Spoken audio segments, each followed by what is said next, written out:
Hello. Sorry about that. Hello, ladies and gentlemen, my Dark Knights. How you guys doing today? This wonderful Tuesday evening. This is the Batbran, and I'm live right now, going live on my couch, as you guys can see. No one here because I'm alone. um, but I'm here basically to do my Week 7 NFL review and do some chill just chill on the couch and talk to you guys for a little bit down in the chat and whatnot. Basically, I do want to get into the NFL talk that I wanted to talk about. I wanted to talk about some other stuff too, because Red Dead Redemption 2 just came out. Well, actually no, it comes this weekend. And Call of Duty Black Ops 4 just came out. Blackout. The I wanted to see if any of you guys in the chat or any of you guys out there watch or play it or own it, and what your guys are feelings on it, because I'm kind of mixed signals about it because it's all only multiplayer. It's only multiplayer zombies and the blackout, but the blackout battle royale mode is like really cool. But anyway, I'm gonna jump right into my week 7 review. If you guys do enjoy this, by the way, feel free to share this video to all your um uh also like, comment, and subscribe if you haven't already. I really do appreciate it. It helps me towards growing the channel a lot. We are 4 subscribers away from 50. We are growing each and every single day. I know I'm not that I don't make quality content the way that big YouTubers make, but I'm getting up there, and each and every day getting a little bit better. I don't have the equipment that I could get, but the goal is to get there and keep striving to get better. But anyway, speaking of striving and get better, a lot of teams in the NFL did that this week. The Rams still stayed undefeated with a pummeling win over San Fran. There's some games that I really want to focus on, but there's some I'm just going to highlight. I'm just going to say Thursday night was, I forget who played Thursday night. The Broncos, oh, it was Broncos and the Cardinals. Broncos absolutely ransacked through the Cardinals and destroyed them defensively. If you had their defense in fantasy, you struck gold, because that defense was incredible. I think 5 turnovers. They were really really good. Um, but then the Sunday games. Let's start off with the one in London. It was early in the morning, 9:30 in the morning. Woke up early for that one. But um, the Chargers won again, and I'm telling you, they're my Super Bowl favorite out of the AFC. I think they're going to surprise some people. That offense is very good. Um, I still want to see, you know what I mean. I like them because I want to see an LA versus LA Super Bowl, because which one's gonna, LA wins. LA wins at the end of the day. Um, but and it's a really good rivalry. The LA teams are always good rivals. But I think they played the Titans, and the Titans, first of all, Mike Vrabel, I understand you want to be aggressive, but you had the game tied, and you had the game tied, and instead you decide, oh, we're gonna go for 2 and go for the win. That's very aggressive, especially because if you don't get it, which they didn't, a lot of people are gonna question your play calling and how you're too aggressive in your play calling, which the players like how aggressive you are and just going balls to the wall, but it's not good for an organization, especially because you're gonna lose your respect of your fans.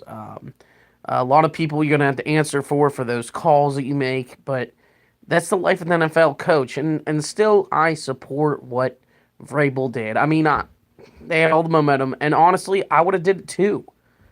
Um, just getting in the moment and doing it. And he's a first year head coach. He'll understand. Take the points. Take the points.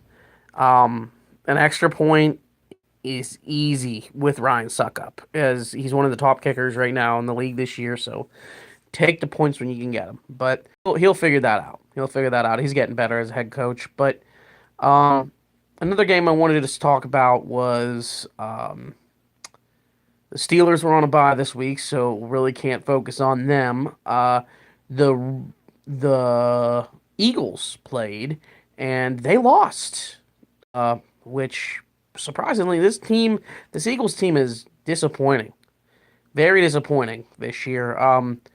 The They said this team was going to be the next dynasty, was going to just roll through everybody, but they're having trouble.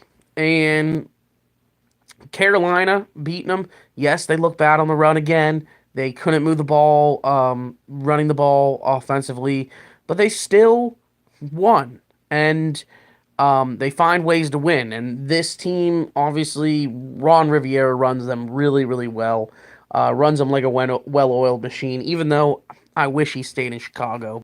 Um, he finds ways to win. And he puts that ball into Cam Newton's hands, and he lets him just ball. Now, I don't like Cam Newton. I think he's a douchebag, but he goes out there and performs each week, and he doesn't have a Super Bowl to show for it, but he'll have one in the future. I guarantee that. Um, I think the other game that was on, it was Tampa Bay. They faced another very bad defensive team. If I just can't think of the team they played. Cleveland, and Cleveland came back, and I think, did they win? I think they won. Don't quote me on that, but I'm pretty sure they won. No, the Buccaneers won. But it was another overtime game for these Browns. And the Browns, yes, they lost another game, but this team is really good. It's really like they're playing hard. They're showing that they don't want to lose games. I think they played in the most overtime games this season. I think they played almost every single game they played has been a fourth quarter, last second field goal or something. No, I think it was one bad game where they just got crushed. But there was another. All their other games were tight. They didn't just give up. They played overtime, a lot of overtime games, and I honestly think that this team will win more. Will win more in the future. I think. Just I don't see them winning a lot of games this year, but they're on the uptrend, for sure. Now, the game I really want to talk about. The New England Patriots faced off against my Chicago Bears. And it's really difficult to talk about this one because they played hard. I honestly thought going into this game, the Bears are going to get pummeled. The Patriots were just going to roll through them like they do every time they face the Bears. Every game I've ever watched as a Bears fan, watching the Bears-Patriots, the Patriots destroy them. And this year, not so different. The Bears matched them offensively. They it was a shootout again, like it always is in a Patriots game because their defense is really bad. But the Bears showed me that they can hang with the good teams, because they made some mistakes. Don't get me wrong; they made several mistakes, especially on the special teams. They give up 14 points to the special teams unit, a kickoff return for a touchdown, and a blocked punt, I believe, a blocked punt or blocked kick for a touchdown. But other than that, they had a good game plan. But you can't give up 14 points to especially special teams. But even then, they still recovered. They still had a good game. I think they were down 14 points. They came back. They had that chance at the end to almost win it, and they came into one. Kevin White would have just inched out just a little bit further, it would have been a touchdown because he was close, and you could see at the end of that game he was trying to push forward, and you could see him trying to just inch out that ball, just barely crossing over the line. And if he would have crossed over the line, game tied. We're going in overtime, but it it was a heck of a catch. First of all, but second of all, New England, how do you let that even happen? You came this close to losing it because you you let that ball just go, and you let Kevin White just get in front of you. And now what Kevin White should have done is he should have swatted it, and caught it, pitched it down or lateraled it back, and let the one guy go in because there were several guys on Kevin White. And it would have been interesting because you had Taylor Gabriel back behind him, Kevin White. I'm pretty sure I remember watching the play a couple times, and he could have had it, but I can't look back at the past. Now, I think all in all, the team did good, helping, working around, and they'll get wins here in the future, especially too. They play the Jets, they play the Bills, they play the Lions. They play easy matchups here going forward. But yeah. So at least the next 2 weeks will be wins. Next 2 or 3 weeks will be wins. So, but that division's still going to be up in the air either or. They're a team in progress right now, and I saw from the beginning of the season I would say they would be a 9-7, 8-8 team. I still believe that. They but Mitchell Trubisky has changed completely. He has become this quarterback that he doesn't just turn the ball over. The last 2, 3 games he hasn't. He threw one pick. That was it. And then he's been throwing for over 300 yards the last couple games, been throwing the ball a lot better. At the beginning of the game, did bad. He was very inaccurate. But he came back in the second half and he threw for a lot of yards. He threw for 3 touchdowns, and Mitchell is only going to get better. He's only going to get better, and honestly, I think that he's going to be a sneaky player. Mahomes is going to run away with MVP, but he may be if he keeps doing what he's doing and keeps throwing touchdown passes, he's got a good season so far. So, I do have to say that. Now, in the running game, Jordan Howard, come on. Where have you been? You are our bell cow, and you are nowhere to be found. And Tariq Cohen is basically taking your job. Basically taking your job over. And he is done with it more so than you will ever do. And it's a shame. This is what happens in the Bears. And the Bears running back system, because I remember it happened with Matt Forte, and he lost his job to Jeremy Langford. And then Jeremy Langford was really good. And then Jeremy Langford sucked, and I think Jordan Howard came out of nowhere and had that 1,000-yard season and took the job over last season. I think 2 years now he's had the job now. So this would be his third year that he's had the job. Yeah. And this year has been its worst year, if you want to be completely honest. And he just needs to perform better because he has just not done it. And it disappoints me to know that you're a top 5, top 10 running back in the league, and you can't dominate. And then there was the same thing that happened to Zeke this week, though, too, but we'll get to him later. There was another game, too, a team that I'm very disappointed in right now. What is going on with the Jacksonville Jaguars? I know Blake Bortles was benched this week, okay, for Cody Kessler. There's a lot of people saying that Blake Bortles could lose his job. This is why, though, the experts said in the draft they needed to draft a quarterback, and they didn't draft a single one. They had Lamar Jackson sitting there. They had other guys sitting there, and they didn't touch them. They're regretting it now because Lamar Jackson is making plays in Baltimore, and Josh Rosen is making decent plays in Arizona, and so is even some of these other quarterbacks, you know. So, um, and two, I'll get around to some of the trades that happened too recently in the last couple days. Um, Leonard Fournette though being out for a while does affect them making any moving the ball and whatnot, and their offense not doing good. But they traded for Carlos Hyde, so you think they would be better. Now, I think that was another factor too. He couldn't obviously play because they got him, I think, on Friday. You can't just throw him out there and expect him to play. But still, that offense was terrible. Houston dominated all game. Um, but still, a great game all around. Houston won that one.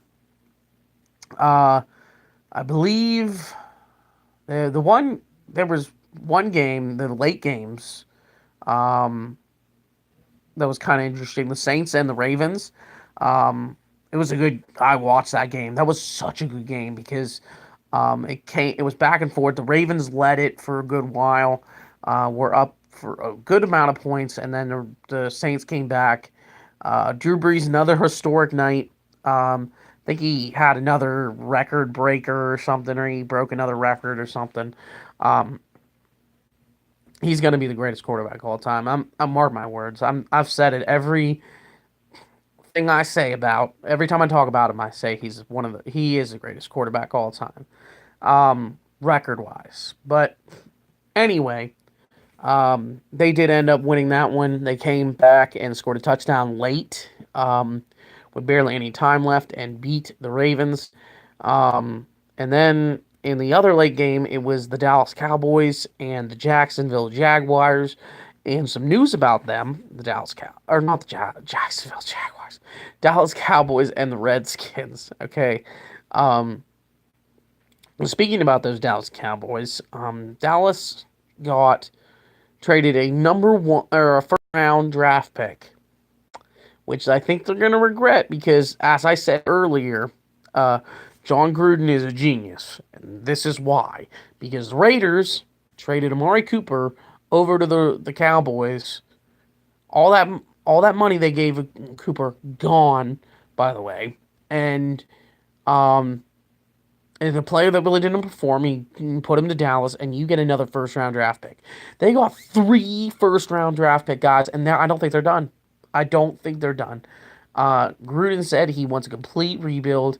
He's going to get rid of every Reggie McKenzie draft pick. He's getting rid of. It looks like because Carl Joseph is the next to go, I think, and then he's going to build this team up. He's got several second rounders. He's got several third rounders. He's got several first rounders now, and he's a genius because he's tanking. His team sucks. His team's probably gonna have a top 5, top 10 pick, and he's gonna have the Dallas's pick, which is they're gonna not have a great season this year. They're gonna have a midway season, and then they also traded Mac, which from the Bears, and whatever pick the Bears have, they're going to get. So they can also move up draft day too to potentially get even more. So I'm telling you, this is the team to look on draft day, and I'm just telling you, John Gruden's got something in his back pocket, and he's working this. Um, I've said it last week, and I'm saying it again. He's but still the Dallas Cowboys getting Amari Cooper, finally number 1 wide receiver in that offense, and they still could technically get Dez, but I think Dez is just trolling him. He ain't planning on coming back anytime soon, and neither is Le'Veon Bell. Sorry, Steelers fans, but the Cowboys played the Redskins. Cowboys lost to the Redskins. It always happens. They always win one, lose one. So the next one, the Cowboys will probably come out for revenge and win that one. They don't get. They normally go win one, lose one every year. Um, but Dallas is still in that division because the Giants lost last night again, which, by the way, thank you, Saquon Barkley. If you're watching this, Saquon, um, I love you from the Batbran. Just want to tell you that you are my MVP of my fantasy football team. If it wasn't for you, I would have lost this week. Let me tell you a little story, okay? I was against this one guy, scored all these points, and I had five players for that Sunday night game, with which I'm going to talk about later with Cincinnati and Kansas City, and I didn't know who to start. Well, not who to start. I had all these guys because I had Zeke, and Zeke crapped the bed, and Mahomes did really good, and all these guys did really good, but I was still down because he accrued all these high point totals. He had Tariq Cohen, he had Andrew Luck, uh, who had a really good day as well. They pummeled the team they played. I'm almost pretty sure, um, but yeah, I honestly think that, like, if it wasn't for he had Julio Jones left, and I had Saquon Barkley, and I said, Barkley, I just need. And I was watching that game and Barkley, please, please. And I was so close. It was like a 4 point game, coming into the third quarter. I'm like, dude, I gotta go to bed.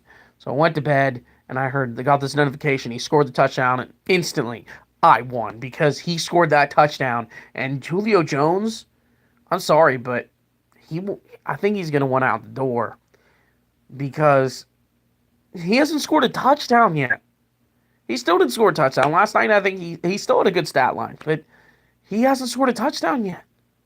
He's the Demaryius Thomas of this football season, and I think there's too many mouths to feed in that offense. There's too many mouths to feed in that offense because now the emergence of Austin Hooper and Calvin Ridley emerging, and Mohamed Sanu, who still gets targets, and Justin Hardy, who still gets vultures a few here and there. This is going to be the hardest season for Julio to get fantasy value in a standard league. PPR, he still gets points, but nothing to the length of other wide receivers can give you. But also, I did want to talk about Eli Apple got traded to the Saints. Um, honestly, he wasn't that great in coverage anyway. He was giving up a lot of big plays for the Giants, even last night in that game. And it was only a matter of time before they were going to release him, let him go, or trade him. And they did the right thing. The Giants really did. At least they got a draft pick from it. But the other game I wanted to talk about, I still wanted to talk about Dallas and the Redskins. Zeke did not have a good day at all, and I think that's why they lost. Zeke not being able to move the ball at all. At all. I think he had 19 yards at halftime. 19 yards. Saquon didn't have barely any yards, but he caught the ball a lot. And that's a good running back. Zeke can't catch the ball. Other than that, or in that offense, they just won't throw him the ball. But still, but on the good side, Dak looked excellent, and they brought it down, and I think they got picked off or something in the final drive. Not sure. Too bad my friend Clint, who normally he's a Cowboys fan, he would tell me what happened. He would know. But yeah, and it's just that roller coaster. They won last week. They're gonna lose this week. They're gonna win next week. They're gonna lose next week. They're gonna be an 8-8 team, guys. They're a roller coaster team. They play at home next week. They're undefeated at home. They played on the road last week. They're winless on the road. I see that trend. Roller coaster. I say it every week, but you guys don't get it. This Dallas Cowboys team is the same every year. Well, not really, just last 2 or 3 years. They win one, lose one, win one, lose one. And I don't know why. But anyway, that's all the time I'm really going to sit on that. But the game I want to talk about is the Sunday night football game. The Kansas City Chiefs and the Cincinnati Bengals. Cincy got their butts whooped because they faced a team that honestly is the best offense in the NFL, the hottest team in the league. Now their defense stepped up because they didn't give a lot of points to the Bengals. I think they only gave up 10 points, which is good for a defense that is literally the worst in the league in a lot of categories. But Patrick Mahomes is MVP. I said it last week, I'm going to say it again.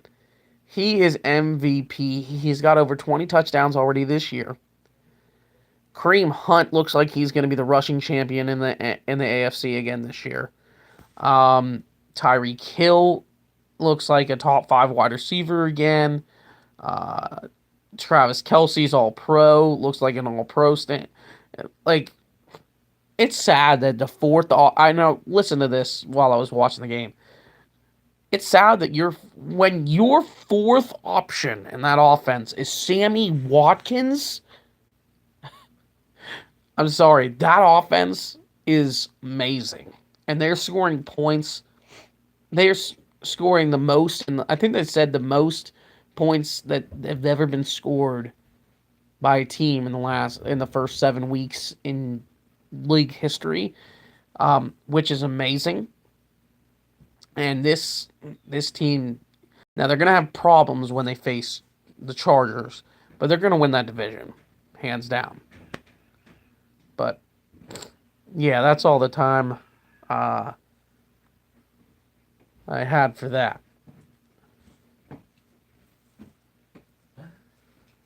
You don't have that on now, do you? Yeah. The Eden Pure?